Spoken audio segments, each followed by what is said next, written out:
Tehát hol tűnik el a víz? Itt a vége. Ez a víznyugat.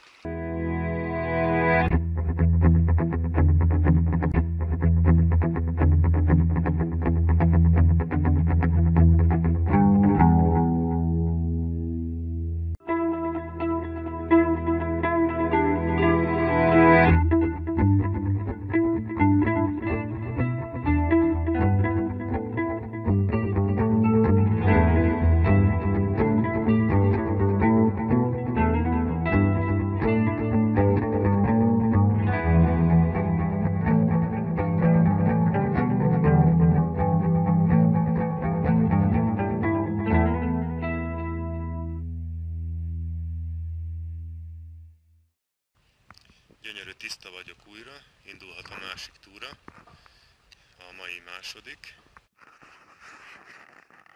Szállás előtt vagyunk, és ez azt jelenti, hogy már följöttünk a Pádisi fennsíkra. Egész pontosan Csodavár környékén járunk, kicsit túl a Csodaváron, és mára ez most már csak tényleg ilyen kicsi levezető túra lesz. Tehát a célunk a Kapubarlang, majd utána pedig a Ponorrét.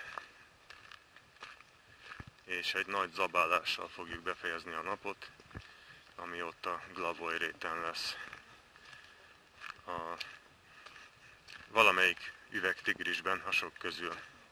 Majd ezeket megmutatom azért, mert ilyet nem sűrűn látni.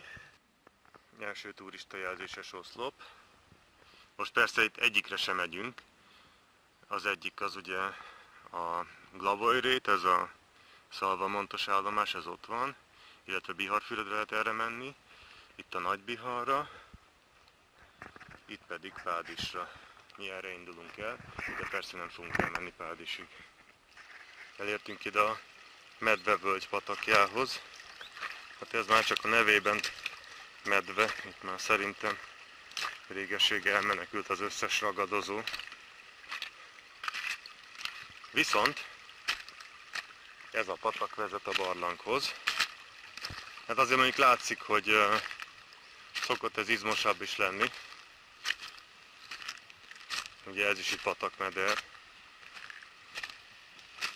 De szerencsére most csak ennyi víz van benne. Hát 3 évvel ezelőtt jártunk itt úgy, hogy egyáltalán semmi víz nem volt a patakban.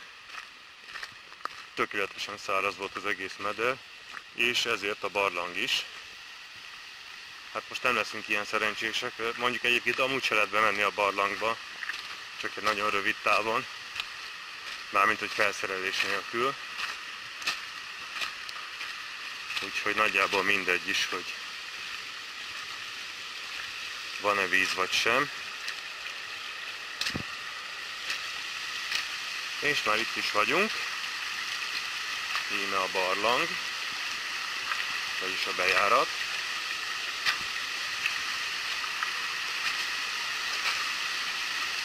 Ugye abban a résben ott eltűnik a víz, de itt még egy kicsit lehet mászni. Itt a víz mellett, itt föl lehet menni. A barlang amúgy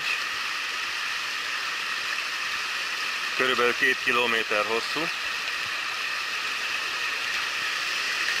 és belül tel is tele van farönkökkel, nagyon nehezen járható éppen ezért. Ráadásul vizes barlang, ráadásul árvízveszélyes is, hogyha jól tudom. Szóval csak nagyon haladóknak ajánlott.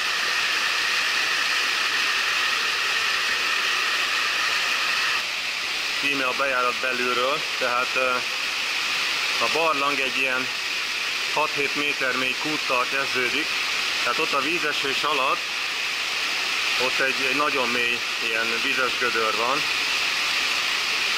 ezért általában nem is innen mennek be a barlangászok, hanem itt van egy ilyen száraz járat, ami még néhány méteren át követhető, mindjárt be is megyek. Errefele pedig véget ér a barlang, ez ennyi. Azt még meg kell jegyezzem, hogy itt egyszer, körülbelül ott a szikla tövében egy szép nagy kifejlett keresztes vitara volt 3 évvel ezelőtt. Éppen itt melegedett föl napon. Ide majd szerintem egy képet is be fogunk szúrni róla.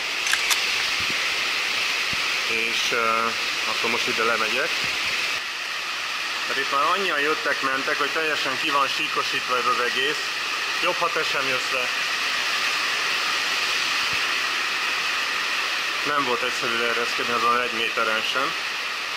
Nos, hát most itt zseblámpát ugye nem hoztam, de itt igazából nincs semmi, tehát se cseppkő, se semmi érdekes. Itt alattam egy olyan, ne essek itt, egy néhány méterre itt alattam megy a patak, ez szerintem még látszik. Én tovább itt nem is megyek, mert itt egyébként vége van ennek, tehát itt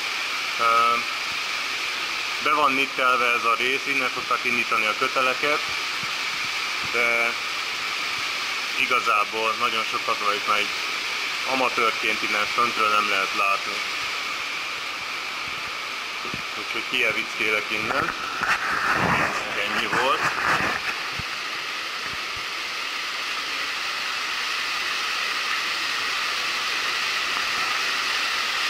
És mehetünk a következő látványossághoz.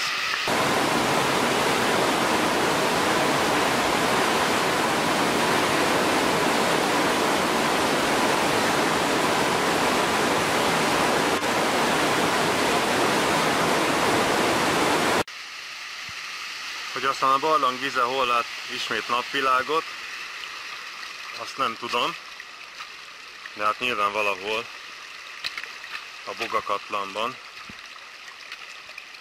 illetve később valamelyik ilyen kis mellékfolyóban.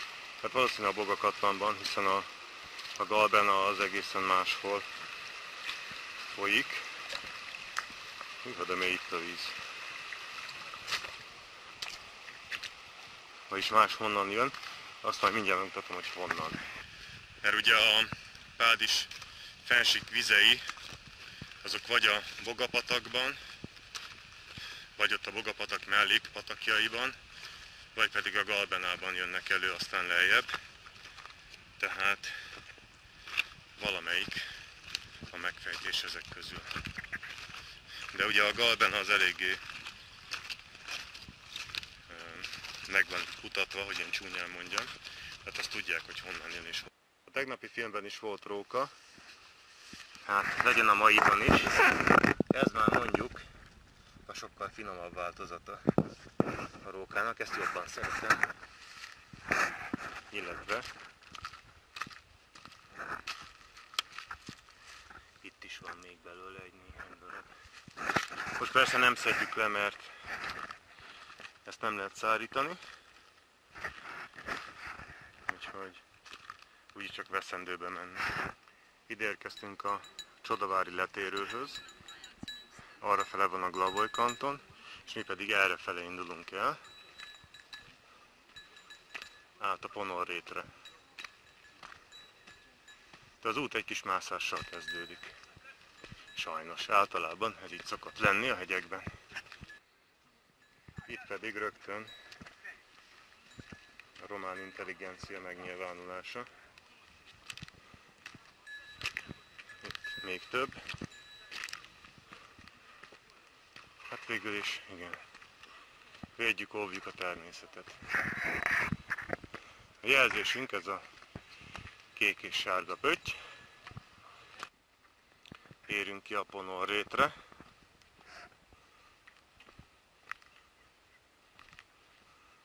És még a patakot nem látom, de igazából itt most csak azt akartam megmutatni, hogy azért más perspektívából is lehet a Ponorrétre jutni, nem csak a teljesen szokványosból, ami a Glavoy felől van. Szóval mi most innen kerültünk ide, innen keveredtünk a rétre.